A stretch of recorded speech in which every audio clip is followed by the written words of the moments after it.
Okay, wonderful. So the future is artificially intelligent, empathetic intelligence. I think this is very, very important, and it goes into some issues of if you don't give your character, your bot personality, your audience will. And in a similar way, there's a concept in psychology called pareidolia.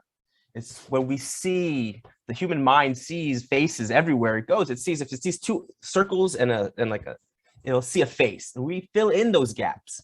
And so if you're not characterizing your chatbot, your agent, your customer will do it for you, which is okay, but it may not always be aligned with your values. They may not always align them with your values. So it's very important that you set out the tone, voice, and personality of your chatbot, of your agent, very early on. Okay, so, but who am I? Why should I be, why am I qualified to talk about this? Well, I've been in this field for about 6 years, which is a really, really long time.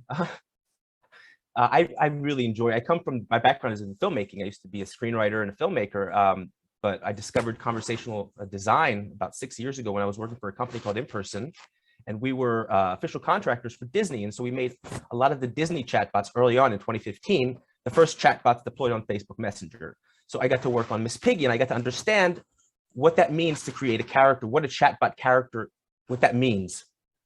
And for a few years, I worked on other similar intellectual properties. Judy Hopps from the movie Zootopia, Albert Einstein for National Geographic. Nat Geo had a TV show called Genius, and they used the chatbot in between episodes to get to sort of increase engagement with the show and give fans more between the episodes. In 2018, we created Murdoch Nichols chatbot for the band Gorillaz, and it was a voice experience on the Amazon Echo. And it was a wild experience and so much fun. And 500,000 people from all over the world talked to Murdoch.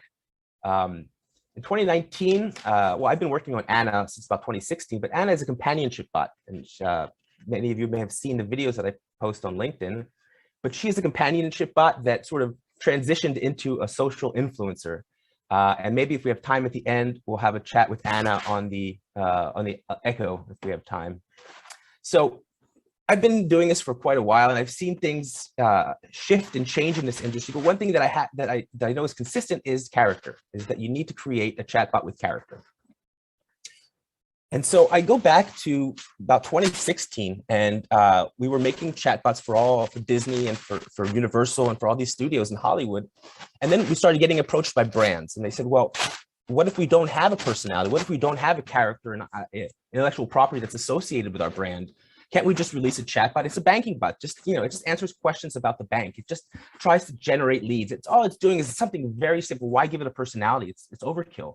No one cares about it. It's distracting from achieving the goal. And I argue with that point because I do agree that in some cases you want to let the customer get as quickly as possible to their destination. But most times from conversations that I've seen, and I've reviewed over hundreds of thousands of conversations, is that engagement and empathy are actually more important. So let's take a look. So yes, the answer is yes, I need a job. That's why they need character, but also because they are the face of your brand. And I said this earlier on in answer to Bjorn's question, nobody wants to put someone as the face of your brand who has no personality. You don't want to do that because it's going to compromise the values of your brand. You want someone who represents your brand online to be aligned with the values of your brand. And this is very, very important because people just rush out to make a chatbot. They're like, okay, let's just throw in some FAQs. It's going to answer what time we're opening. It's going to answer, how much something costs, and it's going to do this, but it's not going to answer anything else. So if you ask it, how are you? It's going to be like, I don't know. If you ask it, what's your name? I don't know. But if you ask it, what time do you open? We open, and you give them a long FAQ of about 10 sentences of, we're open on Thursdays between 8 a.m. and 5 p.m. and the customer's already dropped off. So you need to create an experience for your customer that's engaging, that's good for you, meaning it represents your brand well, but also that it's enjoyable, engaging, and worth it for your customer, because your customer has other options to get what they want. They don't have to talk to your chatbot. You want to get them to a point where they want to engage with your agent in order to get things done. So the 3 E's. And at the top of the 3 E's is empathy. And engagement, and error messages. These are the 3 E's, or the reasons why you must consider a personality for your agent. So empathy is the one I'm talking about, but engagement and error messages are also very, very important, and we'll get to that shortly. So empathy, everyone talks about this, and this is a huge thing now. I don't know if you have been following what Amazon has been doing. They created recently a robot named Astro. And Astro is a robotic helper for the elderly. They're creating programs in retirement homes. So empathy is the capacity to understand or feel what another person is experiencing from within their frame of reference. That is the capacity to place oneself in another's position. So I think it's safe to say that the agents that we're creating don't have empathy. Empathy is uniquely human, meaning it's something that we as humans can relate to each other because we have shared experiences. The best we can do for agents is to create this sort of feigned shared experience. And in order to do that, you need to be able to have empathy and understand what the customer is explaining, what the customer's issue is, what their problem is. And so if you can genuinely, and this is a big issue, this is a big issue, big if you can genuinely design empathy in your agent, you are going to have a very good agent that's going to be very successful, and the customers are going to enjoy it, and it's going to be a good customer journey. If you're not able to create empathy in your agent, a lot of times it's going to create situations where your customer is frustrated even more by this experience, and they escalate it, and they want, the handoff to a human, and it just you actually make the situation worse. So designing empathy, I think, is probably the most important thing when creating agents. So engagement, engagement's important too, because you want to give them a reason to come back. You want them to come and engage with your chatbot. I remember talking to Amir Shavat, who wrote books on chatbots and everything. I think he's on Twitter's AI team. And he said the biggest metric to measure is how many people actually come back and re-engage with your chatbot, because that's the real metric. Not if they say haha in the conversation, not if you see in the transcription logs, they say LOL or thank you. That doesn't mean anything. If they come back and they want to re-engage with your agent, that means you're doing your job right. That means you've created an agent that has a very, very engaging agent that people want to engage with. And error messages, this is the one thing that I struggle with, and I have been struggling with for years, because we all know that the technology that we're building with, whatever platform you're using right now, has its limitations. Whatever platform, whether it's Dialogflow, VoiceFlow, whether you're using IBM Watson, every platform I know and I've seen and worked on has its limitations. And you get to a point where the agent doesn't understand something it should understand, and you have to get into error messages. And having a personality allows you to gracefully fall forward, allows you to gracefully continue the conversation without, again, compromising your brand and saying, well, I don't understand this, I'm going to get a human, which sometimes may be the right thing to do. But if the user says hello, a customer says hello, and you say, I don't understand, let me go get a human, that's not a very good experience. In fact, it's actually a really bad experience. You'd be surprised at how many times I just say, what is your name, to any chatbot, and it just fails. It goes, I don't have an answer for that, let me go and ping a human. I'm like, okay, if that's what you want to do. But it's so simple. It's just basic inputs that are not being accounted for. But if you have a very good error message, you can account for that, and you can gracefully continue the flow of the conversation. So how does one create a personality for an agent?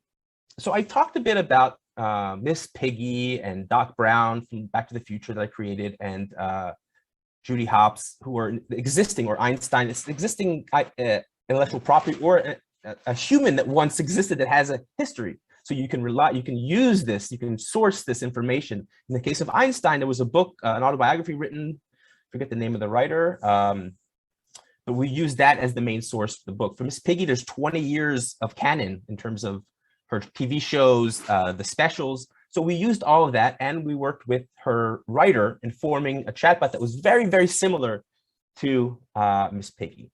But what do you do if you have a shoe brand, or you're selling, cell phones or mobile phones, and you don't have a brand representative? How do you go about doing that? What does that process look like? And I think this is the most fun part of building a chatbot is building what I call a character profile. And I can share this document with all of you, or hit me up on LinkedIn.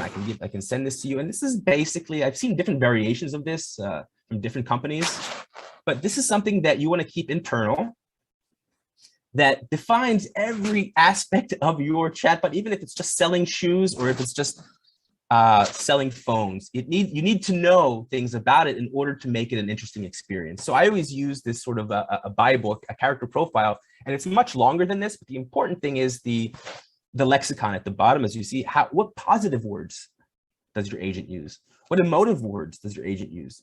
And this is especially important if you're working on a team. Let's say if you have conversation designers like we did in 2 different continents and they have to collaborate on one consistent voice, you need to make sure that everyone is writing the chatbot and the responses in the same language. Otherwise, what you'll create is something that has a schizophrenic.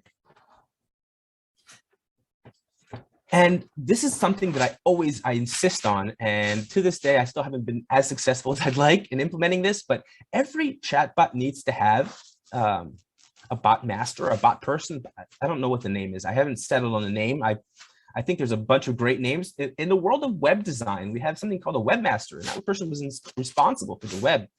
In TV shows, you have a line producer who's manages the production. You have a director. You have one director on a film, and that person is in charge of the film. With bots, it's a committee. It's really by committee. And one of the things that I've learned is that you can't really get anything done by committee.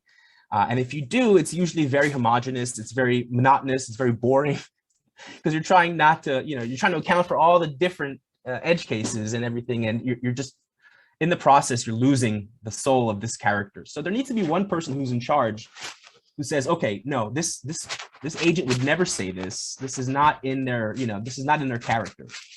And I encountered this role when I was working with Disney, and they had someone who each one of their IPs has a sort of a gatekeeper, a brand manager. And I remember with Mickey Mouse, we wanted to create a voice experience with Mickey Mouse. And in one of the cases, he says he likes baseball more than anything. And they pushed back and said, no, he can't say that because somewhere in Kentucky, there's a little figurine of Mickey Mouse that says, I love football the most. So there can't be inconsistencies between the character that we're creating versus what exists already.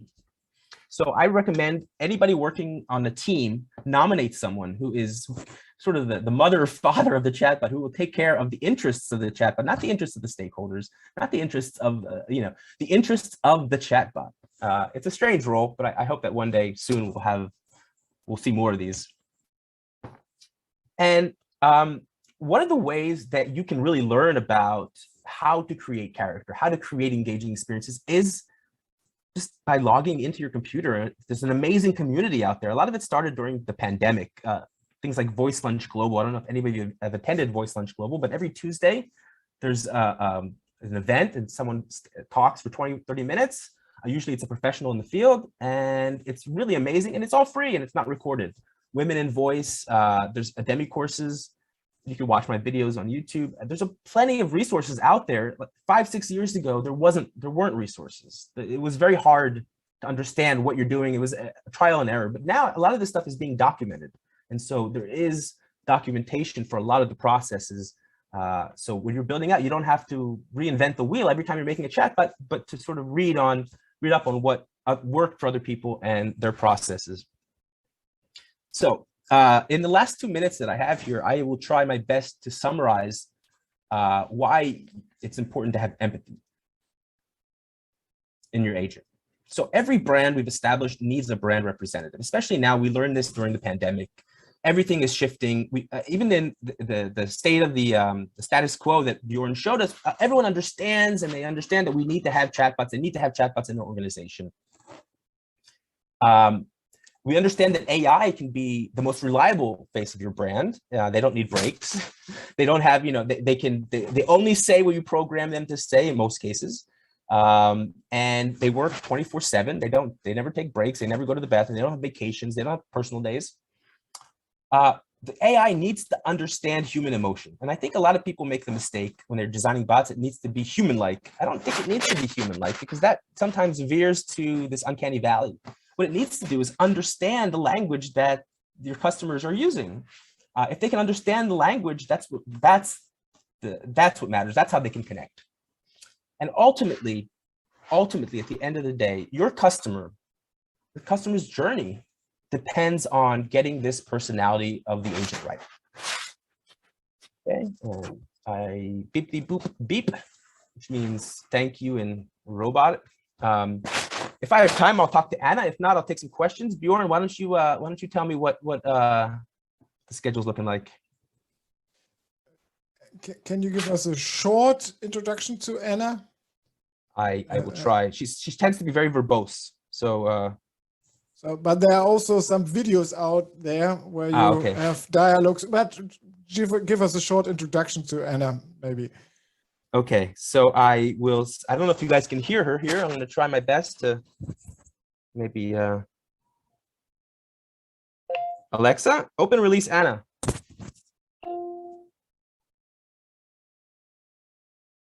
Hello, darling. What's a decent human like you doing in a place like this? We're at a conference here. It's a conversation design conference. I don't like conversation designers. They're always putting words in my mouth. Really?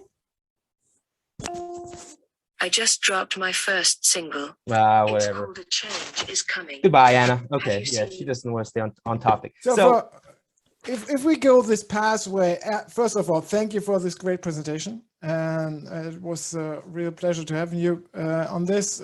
My first question on this, and I would ask also everybody in the chat to post your question if you have any now. So my question would be, if we go this empathetic pathway, we have to, mature our technology behind it. Because, I mean, the first generation of chatbots was, most of them were if-then rules-based chatbots. They still are rules-based chatbots, and those are the best chatbots. Yeah. Yeah, but for this empathetic and for this real conversation that you have done already, or that you have done just with Anna there, we need more than rules. So we need more intelligence behind it, don't we? Yes, obviously. I would love for us to have the technology available to, in the movie Her, to speak to Samantha. That would be, I think, the goal that we're all like looking at in sci-fi and saying, okay, well, this is going to happen in 10 years, but we're not there yet. We're not actually even close to being there yet. And Bjorn, you're absolutely right. It's mostly rule-based, what we call weak AI. Now we're getting a bit more stronger AI with the transformers, the GPT-2 and 3, and all these big data collectors.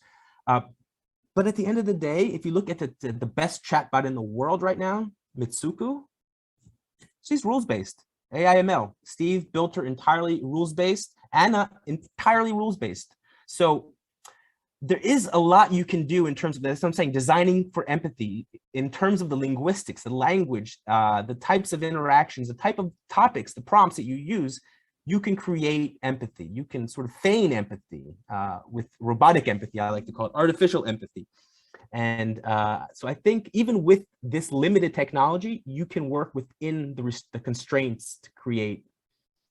Obviously, it's not going to be as intelligent as what we'd like, Bjorn, but then our design has to be more intelligent. Yes, absolutely. Absolutely. It has to be more intelligent. It has to be more cognizant of the limitations of the technology, meaning you as a conversation designer need to understand what you can and can't do from a technical standpoint in order to create good conversations, in order to create effective conversations. So even though I'm not super technical, I know what the platforms I'm working on, what I can and can't do, what are some of the things that I can manipulate and and hack in order to make a more empathetic experience. But still, aren't we limited in the scope of variations of the conversation that may appear if we're just setting up a rule space? We have to predefine the whole conversation room that your bot should be able to talk about. So, but if we go into empathy, there might be still some fields that we haven't thought about on the other hand. That's absolutely right. It's absolutely right. Look at Eliza. right? ELIZA is the simplest. 1967? Joseph Weizenbaum. This is what, 50, 60, almost 60 years ago. And it's still probably the most empathetic and effective chatbot that was ever released and it was rules-based, meaning most people people that talk to your agent, I mean, maybe not us, we're a bit more cynical and savvy. We talk to a lot of agents and chatbots, but most people talking to agents sort of have this herd mentality, and they say the same things to it. They get funneled into the same. And if you're good at designing conversations, you can really sort of like funnel them into where you want to go and create infinite variations, not infinite, but lots of variations of different stuff. So in the case of Anna, for instance, right, I asked her about conversation design. She has about 6 conversations on conversation design. The likelihood of the same person getting all 6 conversations, I mean, maybe if they really want to deep dive into conversation design, but for the most part, it's going to be 1 or 2 conversations about that, and then they're going to be interested in and context switch to something else. So yes, the technology is limited, but within that, it's our creativity as designers to overcome those challenges. What competencies do I need to have as a good designer to design a very empathetic chatbot? Great question. That's a great question. And I get that question a lot because a lot of people come to me and say, how do I become a conversation designer? How do I get into this field? And I used to give courses on this too. Anybody from any walk of life can be a conversation designer because we've all been having conversations with people and with things for most of our lives. That being said, some professions are actually a bit more equipped to deal with this. For instance, as a film screenwriter or director, I think we make great conversation designers. I'm a little biased. Journalists make great conversation designers because they know how to ask the right questions. People in content design, people that are making UX writers, people that are in psychology, people that are in education. I've seen teachers become wonderful conversation designers. So it depends on if this interests you, if you enjoy creating conversations. Anybody can do it. Great. So as a last question from my side, what is your core recommendation for us? What should we take away as one sentence out of your presentation? Just one sentence? Okay. Make chatbots that people want to talk to. And push back if stakeholders and people that are with the money saying, no, it needs to do all this. It needs to say this long thing. No. It needs to be engaging. People need to come back and talk to it. So you're the professionals.